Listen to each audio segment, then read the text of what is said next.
দর্শক, এই মুহূর্তে কিন্তু বেগম খালেদা জিয়ার যে গাড়ি ভর্তি সেটি কিন্তু হযরত শাহজালাল বিমানবন্দরের যে ৮ নম্বর গেট, ভিআইপি গেট, সেই গেট থেকে কিন্তু বেরিয়ে পড়ছে এবং সেই গাড়িটি কিন্তু এই মুহূর্তে গুলশানের যে ফিরোজার বাসভবন সেই উদ্দেশ্যে রওনা দিবেন এবং পুরো রাস্তায় কিন্তু নেতাকর্মীরা বেগম খালেদা জিয়াকে স্বাগত জানার জন্য প্রস্তুত হয়ে রয়েছেন। দর্শক, এই মুহূর্তে কিন্তু আমরা সরাসরি যুক্ত করেছি আপনাদেরকে রাজধানীর হযরত শাহজালাল বিমানবন্দরের ভিআইপি গেট নাম্বার ৮-এর সামনে থেকে এবং বেগম খালেদা জিয়া বিএনপির বর্তমান চেয়ারপারসন এবং সাবেক প্রধানমন্ত্রী, তিনি কিন্তু তার যে বহনকারী যে গাড়িটি সেটি কিন্তু বিমানবন্দর থেকে মূল গেট অতিক্রম করেছে এবং গাড়িটি কিন্তু এই মুহূর্তে বেরিয়ে পড়েছে এবং আপনারা দেখছেন যে আসলে গাড়ির সামনে কিন্তু আইনশৃঙ্খলা বাহিনীর কয়েক স্তরে নিরাপত্তা রয়েছেন এবং বিমানবন্দরের সড়কের দুই দিকেই কিন্তু নেতাকর্মী এবং সাধারণ মানুষ কিন্তু দাঁড়িয়ে কিন্তু অভ্যর্থনা জানাচ্ছেন বেগম খালেদা জিয়াকে। এবং এই মুহূর্তে আমরা দেখছি যে সেনাবাহিনী, পুলিশ এবং র্যাবের যে টহল টিমের গাড়ি, একই সঙ্গে বিএনপির মিডিয়া সেলের যে গাড়ি, সেই গাড়িগুলো কিন্তু সামনে যাচ্ছে এবং এরপরেই কিন্তু আমরা দেখছি যে বিএনপি চেয়ারপারসনের বহনকারী যে গাড়িটি সেটি কিন্তু এগিয়ে আসছে এবং সেই গাড়ি কিন্তু যে নেতাকর্মীরা তারা কিন্তু সড়কের দুই সাইড থেকেই কিন্তু বেগম খালেদা জিয়াকে অভ্যুত্থান জানাচ্ছেন এবং একই সঙ্গে একটু তথ্য দিয়ে রাখি, আপনারা দেখছেন কিন্তু আমরা সরাসরি দেখানোর চেষ্টা করছি বিএনপি চেয়ারপারসন এবং সাবেক প্রধানমন্ত্রী বেগম খালেদা জিয়া বহন করে গাড়িটি কিন্তু এগিয়ে আসছে। আপনারা দেখছেন যে গাড়ির দুই দিকেই কিন্তু সাধারণ মানুষ কিন্তু উচ্ছ্বাস প্রকাশ করছেন এবং বেগম খালেদা জিয়াকে কিন্তু এক নজর দেখানোর জন্য সবাই গাড়ি থেকে কিন্তু এগিয়ে এসেছেন এবং সেনাবাহিনী থেকে শুরু করে প্রশাসনের আইনশৃঙ্খলা বাহিনী কিন্তু গাড়িটিকে নিরাপত্তা দেওয়ার চেষ্টা করছেন। দীর্ঘ 4 মাস কিন্তু চিকিৎসা শেষে যুক্তরাজ্যের লন্ডন থেকে কিন্তু তিনি দেশে ফিরেছেন এবং এই মুহূর্তে কিন্তু আমরা আপনাদেরকে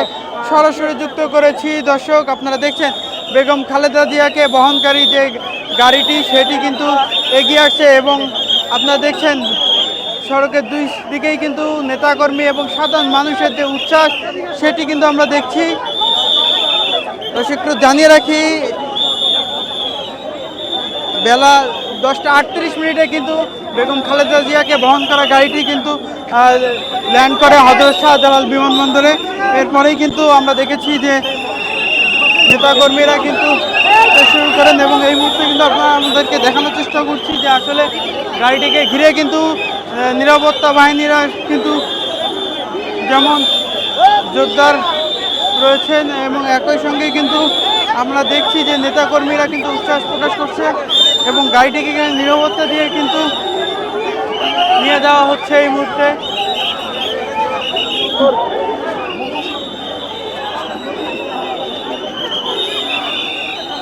দর্শক, আমরা আপনাদেরকে সরাসরি দেখানোর চেষ্টা করছি যে বেগম খালেদা জিয়াকে বহনকারী যে গাড়িটি সেই গাড়িটিকে কিন্তু কঠোর নিরাপত্তার মধ্যে দিয়ে কিন্তু এই মুহূর্তে এয়ারপোর্ট থেকে যে গুলশানের যে ফিরোজার যে বাড়ি রয়েছে বেগম খালেদা জিয়া, সেই বাড়ির উদ্দেশ্যে নিয়ে যাওয়া হচ্ছে এবং আপনারা দেখছেন গাড়িকে কেন্দ্র করে কিন্তু দুই দিকেই কিন্তু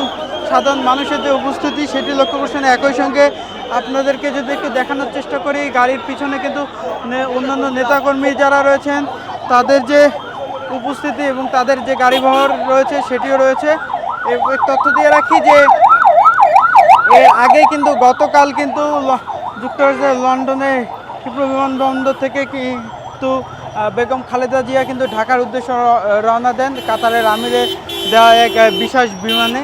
সেই বিমানটি কিন্তু সকাল 10টা 38 মিনিটে কিন্তু হযরত শাহজালাল বিমানবন্দরে কিন্তু ল্যান্ড করেছেন এবং এই মুহূর্তে কিন্তু আমরা দেখানোর চেষ্টা করছি বিমানবন্দরের যে ভিআইপি গেট, সেই গেট অতিক্রম করে কিন্তু বেগম খালেদা জিয়ার যে গাড়িবহর সেটি কিন্তু গুলশানের যে ফিরোজার যে বাসভবন বেগম খালেদা জিয়া, সেই বাসভবনের উদ্দেশ্যে কিন্তু ছেড়ে যাচ্ছে এবং আমরা কিন্তু সরাসরি যুক্ত করেছি আপনাদেরকে এই মুহূর্তে এসএ টিভির ফেসবুক লাইভে এবং আপনাদের দেখানোর চেষ্টা করছি যে আপনারা যদি দেখানোর চেষ্টা করি এখনও কিন্তু কয়েক শতাধিক গাড়ি কিন্তু রয়েছে, মিডিয়া কর্মী থেকে শুরু করে আইনশৃঙ্খলা বাহিনী, বিএনপি নেতাকর্মীদের গাড়িগুলো কিন্তু রয়েছে এবং সেই গাড়িগুলো কিন্তু এই মুহূর্তে কিন্তু মিরপুর হযরত শাহজালাল বিমানবন্দরের যে 8 নম্বর গেট সেই গেট থেকে কিন্তু বেরিয়ে যাচ্ছে এবং গাড়িগুলো কিন্তু গুলশানে যে বেগম খালেদা জিয়ার যে বাসভবন ফিরোজা, সেই ফিরোজার উদ্দেশ্যে ছেড়ে গিয়েছে এবং সড়কের দুই দিকেই কিন্তু নেতাকর্মীরা কিন্তু বেগম খালেদা জিয়াকে অভ্যর্থনা জানানোর জন্য জাতীয় পতাকা এবং দলীয় পতাকা নিয়ে দাঁড়িয়ে পড়েছেন। দর্শক, এই ছিল আমার কাছে এখান থেকে সর্বশেষ।